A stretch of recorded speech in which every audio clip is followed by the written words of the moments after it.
In today's session, we will discuss some of the most important and frequently asked questions on the BJT and associated circuits like biasing techniques, common emitter, common base configurations, and amplifier analysis. All these question models are based on the previous year examinations of GATE, IES, ISRO, DRDO, Polytechnic Lecturers, and other state public sector unit examinations.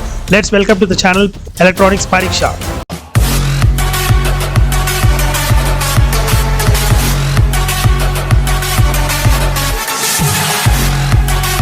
Let's see the question. The self-bias is used in amplifiers. The self-bias is used in the amplifiers to reduce the cost of circuit, to reduce the DC base current, make the operating point almost independent of beta. Yes. Limit the input AC signal going to the base terminal. No. The answer is option C. Make the operating point almost independent of beta, temperature, and the collector current IC. Okay, IC naught. So basically we'll see this concept. The diagram is like this. This is a self-bias circuit which consists of R1, R2. These two are the biasing resistors and the transistor, the collector load resistance, and there is an emitter resistance for feedback. This is RE. This is a circuit of self-bias. This is VCC. So this is the input voltage and the output voltage is collected here. If you draw the equivalent circuit of this, the equivalent circuit will be here V Thevenins, or we can call it as a VB also, base voltage. Here comes R Thevenins, or we can call this as RB also. And similar transistor, the collector resistance RC and emitter resistance RE. This is the equivalent resistance. So what is V Thevenins here? The V Thevenins is nothing but the voltage across this R2. This is V Thevenins, which can also be called as VB. Okay. So V Thevenins or VB is equals to VCC divided by R1 plus R2 multiplied by R2. Whereas R Thevenins, which can also be called as RB, is equals to R1 parallel with R2. This is the combination. So if you apply the Kirchhoff voltage law in the input loop, you will get the equation by applying KVL at the input loop.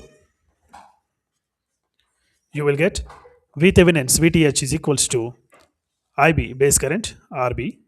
RB is nothing but R Thevenins here, plus VB base emitter voltage plus VE, that is the emitter voltage. That is the voltage across the emitter resistance, which can also be written as IE and RE. By simplifying this equation and differentiating it with DIC, by simplifying and differentiating with respect to DIC, you will get DIB by DIC. DIB by DIC is equals to minus RE emitter resistance divided by base resistance, that is R Thevenins plus RE. Whereas we know that stability factor, the stability factor S is equals to 1 plus beta divided by 1 minus beta DIB by DIC. Okay. Now by substituting this value here in the stability factor, you will get S is equals to 1 plus beta divided by 1 plus beta RE emitter resistance divided by base resistance plus RE. By choosing RB value lesser than emitter resistance, you can approximate stability factor equal to 1. So when stability factor is closer to 1, the circuit is independent of variations of beta, variations of temperature, IC naught and IC also. It is independent of all these parameters. So even if the temperature changes and the reverse saturation current IC naught triggers, and even if the collector current varies because of all these things, the compensation will be done automatically because of the feedback due to emitter resistance here. That is what indicated. Okay, when the stability factor is closer to 1, the transistor is almost independent of beta, temperature, IC naught and collector current. So the answer is option C. We'll see the next question. Like the video, share the video and subscribe to the channel for better content and more videos. The load impedance. The load impedance ZL of the common emitter amplifier has resistance and inductance in series. The phase difference between the output and input is. We all know that this is a common emitter amplifier In the common emitter amplifier, input is given to base terminal. Input is given here. This is a sinusoidal input. This is the emitter, and this is the collector. This is a normal circuit I'm drawing. This is not a precise circuit with resistors, the general circuit. So if you collect the output across the collector, there is the 180 degrees phase shift between input and output. We know that very well. Okay. If the input is a sinusoidal waveform, the output is a 100 degrees phase shift. There will be 100 degrees phase shift in the input and output of the amplifier. So now he's telling that the output is connected to a resistor and an inductor in series. So if you see, this is an RL circuit. Basically, the RL circuit, there is a phase shift. The phase shift is given by omega L by R for a series RL circuit. Okay. So there is a 180 degrees phase shift because of transistor amplification factor. And there is also the phase shift induced in the waveform because of the series RL circuit. What is the phase shift of this series RL circuit? For series RL circuit, if you see the phase shift pi varies between two values. It is 0 if inductance is 0. It is 90 degrees if resistance R is equals to 0. So the phase difference induced by the RL circuit varies between 0 and 90 degrees because of RL circuit is 0 to 90 degrees. Whereas the phase shift induced by a transistor amplifier, CE amplifier, is 180 degrees. So if you add all these two things, you will get the answer as overall phase shift. The total phase shift will be 180 degrees to 270 degrees. So this is the overall phase shift we can observe in the output and input. Okay, the output is collected across this RL circuit. So the overall phase shift will be varying between 180 degrees to 270 degrees. Answer is option B. We'll see the next question. In the class B amplifier, the sinusoidal input signal and the output current flows for. So he's asking for class B amplifier. Now let's see, there are four types of amplifiers we have. We'll see those things. There are four types of amplifiers. One is class A amplifier, class B amplifier, class AB amplifier, and a class C amplifier. These are the four types of amplifier we have. So if you see the characteristics, the conduction angle will be, so if you see the waveform, basically the operating point for the class A amplifier is in the Q point in the middle of the load line. Operating point is chosen in the middle of the load line. This is the output characteristics. This is the operating point. These are the output characteristics of a transistor amplifier. The operating point is this. The operating point is chosen in the middle of the load line so that the waveform will come without any distortion. So whatever the input waveform is there, the same will appear at the output waveform. The conduction angle is 360 degrees. This is the operating point. It is located in the middle of the load line. Middle of load line. Whereas for the class B amplifier, the operating point is chosen exactly at the cutoff. This is the load line. The operating point is chosen here exactly at the cutoff. So because of this, only positive half of the cycle will appear at the output. There is no negative cycle. Operating point is exactly at cutoff region. Whereas for the class AB amplifier, the operating point is chosen below the cutoff. This is the load line and the operating point is chosen slightly below the cutoff.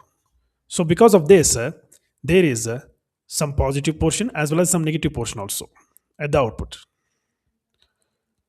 So this is exactly 0. This is 0 axis. Now there is slight negative portion also which will appear at the output. This is class AB. So the conduction angle is here. Conduction angle is, we'll write in the next point the conduction angles. Okay. Now, if you see the class C amplifier,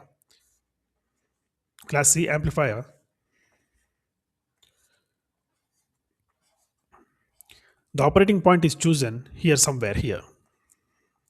This is the load line, and the operating point is chosen here, well below the cutoff. So the output will have only the portion of positive half cycle. Output will have only the portion of positive half cycle. Remaining everything will be cut off. Only the portion of positive half cycle will be there. So this is slightly below the cutoff. Below cutoff region, the operating point is chosen slightly below cutoff. It is for class C amplifier, it is well below cutoff region. Okay, this is the basic difference between the different types of power amplifiers. Now, if you see the efficiency, the efficiency of class A amplifier is 25 to 30%, but there is no distortion. There is no distortion. Distortion is least. Like the video, share the video, and subscribe to the channel for better content and more videos. For the class B amplifier, the efficiency is 78.5% and distortion is moderate. Moderate distortion is there. There is a crossover distortion exists in class B amplifier.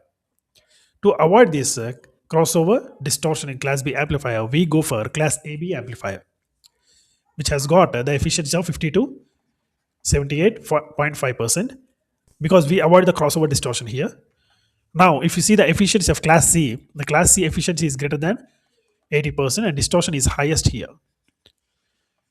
The power amplifier which has got the highest level of distortion is class C amplifier. Highest efficiency is also exists with class C amplifier only. Now, if you see the conduction angle,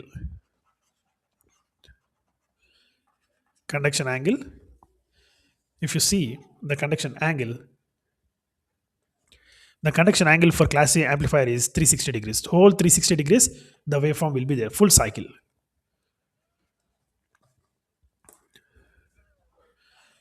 Full cycle will be available at the output. For the class B amplifier, it is 180 degrees. Only half cycle will be there. Only half cycle will be there at the output. If you give 360 degree cycle in the input, output will have only the positive or negative half cycles. For the class AB, the conduction angle is between 180 degrees to 360 degrees. Whereas for the class C, it is less than 180 degrees. It is less than 180 degrees. This is the period of conduction for these different amplifiers. Now, if you see the question in the class B amplifier with the sinusoidal input, the output current flows for half cycle. Answer is option A. This comparison table is very important. Many questions can be framed in the examination based on this efficiency levels, distortion, conduction of angle, and as well as the output VI characteristics. We'll see the next question. The transistor ratings symbols using the capital letter with the subscripts also in capital letter denotes DC parameters. If you see, this is the transistor, this is the base, this is the collector, and this is the emitter. Now, the subscripts will be like this. The overall current will be indicated with a small letter and a capital suffix. Capital suffix, that is IB, which includes the DC current, capital IB, which is indicated with capital letters, letter as well as suffix, subscripts also. Whereas pure AC current will be denoted with small letters and small subscripts. The overall current will be indicated with a small letter and a capital subscript. This is important. Similarly, for the collector current, capital DC current will be indicated with capital letters, capital IC. Letter is also capital, subscript is also capital. Plus the pure AC current, small letters, I, small c. The total current, small letter but capital subscript. Hope this is clear. Similarly, the emitter current you can write here. DC current is indicated with the capital letters and capital subscripts. Pure AC current, small letter subscript. The overall current, small letter but capital subscript. This is the indication. So here he is asking capital letter and capital subscripts. Both are in capital letters only. So it is DC parameter. If both are small, it is AC. Okay. If one is small and one is capital, then it is total current. We'll see the next question. The transistor shown in the figure is specified to beta value in the range of 50 to 150. Find the value of base resistance RB that results in saturation with an overdrive factor of at least 10. So we'll see this question. The current is flowing here, the base current is flowing here, IB, and output is collected here. He's telling the transistor should work in saturation. So for saturation, for the transistor to work in saturation region, VCE saturation is 0.2 volts.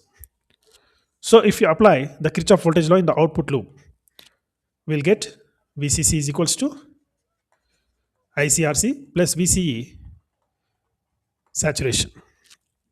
So now here IC also will be saturation. If VC is in saturation mode, IC is also in saturation. So IC saturation is equals to VCC minus VC sat divided by RC. So VCC is 10 volts, VC saturation is 0.2, the collector resistance is 1 kilo ohm. Then we will get the IC collector saturation current that is equals to 9.8 milliamps. Now we can easily calculate the base current. Saturation base current is nothing but saturation collector current divided by beta. Beta value is given as 50 to 150. We have to take the minimum beta value. 9.8 milliamps divided by 50. So the saturation base current is equals to 0.196. But this is the normal. He has given the overdrive factor also. If you consider the overdrive factor,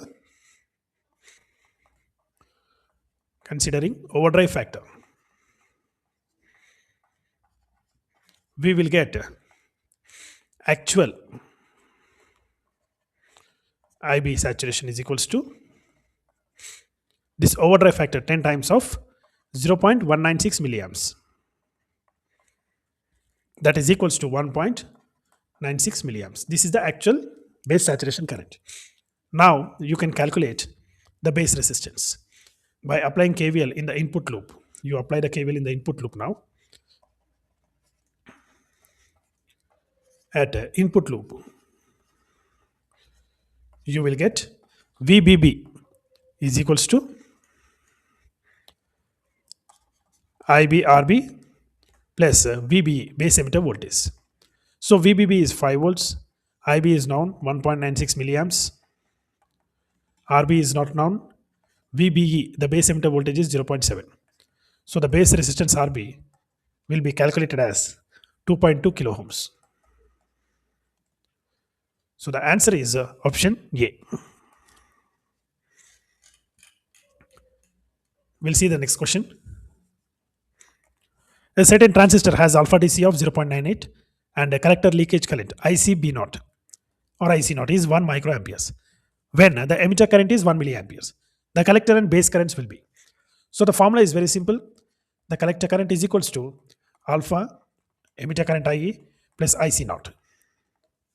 So if you substitute the values, the collector current IC is equals to alpha is 0.98, emitter current is 1 milliamp, IC0 is 1 microamperes, which can be written as 0.001 milliamps because everything should be in milliamps. So the collector current IC is equals to 0.981 milliamperes. This is the collector current. Now base current is equals to. Base current can be given as emitter current minus collector current. So the base current is equals to emitter current is 1 milliamp minus 0.981 milliamps. So the base current is equals to 0.019 milliamps. So the answer is option A. We'll see the next question. A given transistor has an alpha value of 0.98 if the device is connected with emitter grounded. what will be the change in the collector current for the change of 0.2 milliamps in the base current. So he has given the alpha value 0.98. He is asking the change. What will be the change in the collector current with respect to the base current? So usually beta is equals to the change in collector current divided by change in base current. We need to find out beta. We know that beta is equals to alpha divided by 1 minus alpha. So by substituting the values 1 minus 0.98,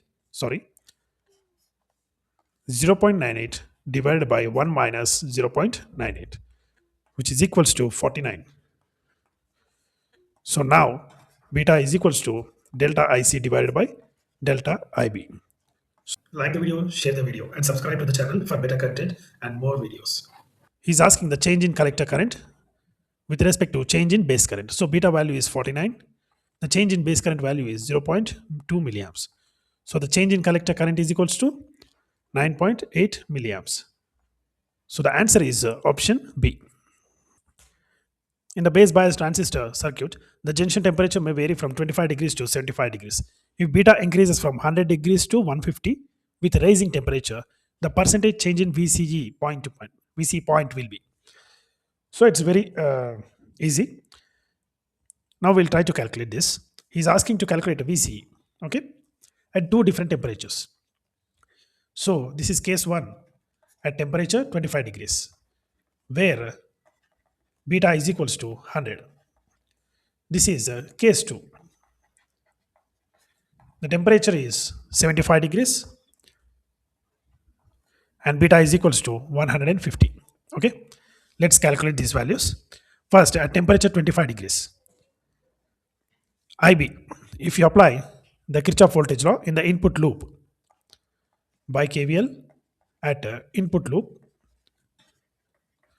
you will get VCC is equals to IB RB plus VBE.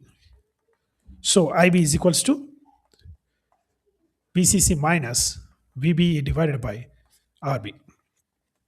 So if you substitute the values here, the base current IB is equals to 12 volts minus 0.7 volts divided by the base resistance is 100 kilo ohms, that is 10 to the power of 5.